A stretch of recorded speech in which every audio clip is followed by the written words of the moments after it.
السلام عليكم البنات، ان شاء الله تكونوا بخير، ان شاء الله تكونوا لاباس وانتم تفرجوا في هذا الفيديو. اليوم جيت نتقاسم معكم وصفه صب الرشراش بكميه قليله. كنت دقتها عند اختي ربي يحفظها وعجبتني، قلت باذن الله نديرها لكم في القناه. شوفوا معايا هنايا كنت قطعت الحبه على زوج، تجي بزاف بنينه، يعني نتمنى انكم تجربوها بكريمه الليمون. من فضلكم البنات ما تنساوش ديروا جيم، بارطاجوا القناه وفعلوا الجرس باش يلحقكم كل ما هو جديد. شوفوا في الغيسيبيون تاعنا حطينا زوج حبات بيض، حطيت رشه ملح، ملعقه صغيره فانيليا ونص كاس تاع سكر عادي يعني حبيبات. نخلط هاد المقادير بالباتور، وانتوما اذا حبيتوا ديروا بالفوي يعني تقدروا ديروا بالفوي، انا دائما نقول لكم لو باتور يسهل علينا العمل. نضيفوا هنايا نص كاس تاع الزيت ونضرب مليح بالباتور حتى تتجانس كامل هاد المقادير. البنات ملاحظه، لازم البيض دائما يكون في درجه حراره المطبخ باش تنجح لكم كامل الوصفات. ما نكتروش بزاف الخلط، هكذاك واحد دقيقه باش تتجانس برك المقادير. نبدا نضيف في الفرينه. درت الكاس الاول السعه تاعو 220 مليلتر، هذا هو الكاس اللي كنت كيلت به الزيت، نكملوا به الفرينه. وحطيت كيس خميره كيميائيه وزن 10 غرامات.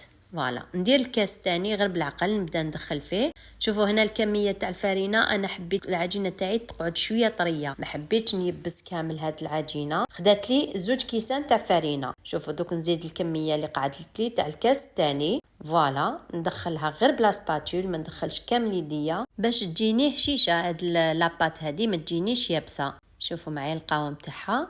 هنا نحبس ونحي واحد هكذا زوج ملاعق كبار تاع هاد العجينه بالتقريب ربع الكميه. نبدا نضيف لها الفرينه فوالا ونخدمها هكذا غير بيديا باش تيبس. من بعد نحطها في الكونجيلاتور تشد روحها مليح باش نقدر نسكرفجها. شوفوا هنايا زدت لها الملعقه الثانيه. هنا حسيت القوام تاعها ولا مليح، درتها في كيس بلاستيكي وحطيتها في الكونجيلاتور. هنا جبت المول ديالي تاع 35 على 10 سنتيمتر، درت له ورقه طهي وزدت ضفت له شويه زيت باش يسهل لي العمل. شوفوا كي حطيت العجينه ومن بعد بهداك الزيت تمشي فاسيلمون، ما نتعذبش كامل. فوالا نبدا نبسطها هكذا، ندير يدي فيهم الزيت ونبدا نخدم نبسطها كامل. ما تقولوش هي جات رقيقه باسكو من بعد تزيد تخمر باسكو فيها كيس خميره كيميائيه. وطبعا دوك نزيدوا لها الكريمه ونزيدوا لها العجينه اللي رانا مخبينها في الكونجيلاتور بالملعقه. شوفوا سقموا مليح هكذا كامل باش تجي على مستوى واحد.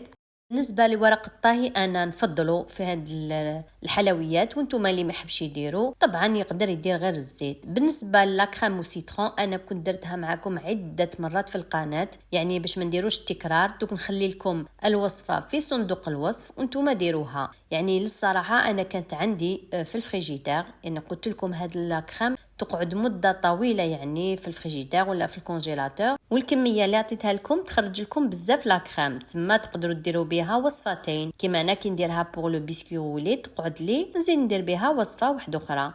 اما لهاد الخطره كي كانت عندي قلت ندير بها صب الرشراش بذوق الليمون وجات ما شاء الله. نجيب العجينه تاعي اللي كانت في الكونجيلاتور وبسكرفاج نبدا نسكرفج فيها مباشره على البلاطو ديالنا. فوالا ماشي نديروها في جهه ومن بعد تك نرفدو، لا مباشره نحطوا هاد الكميه تاع العجينه اللي كاينه من الفوق. بالنسبه للوصفه التقليديه تاع صب الرشراش، هذه هي العجينه نفسها، يعني نديروها المعجون، اي نوع تاع معجون تاع المشماش ولا تاع الكرز ولا تاع لافخيز. انا بدلت برك الذوق، درتها بكريمه الليمون. فوالا هاي ليك نحطوها في الفرن تطيب حتى تحمر بيان، نخرجوها ونخلوها تريح هكذاك واحد زوج دقائق ماشي بزاف. نحوها من المول. انا كي درت لها هذاك البابي كويسون حيتها بكل سهوله. شوفوا معايا كنت درت الموس من تحت وخرجتها من المول، من بعد بديت نقطع فيها.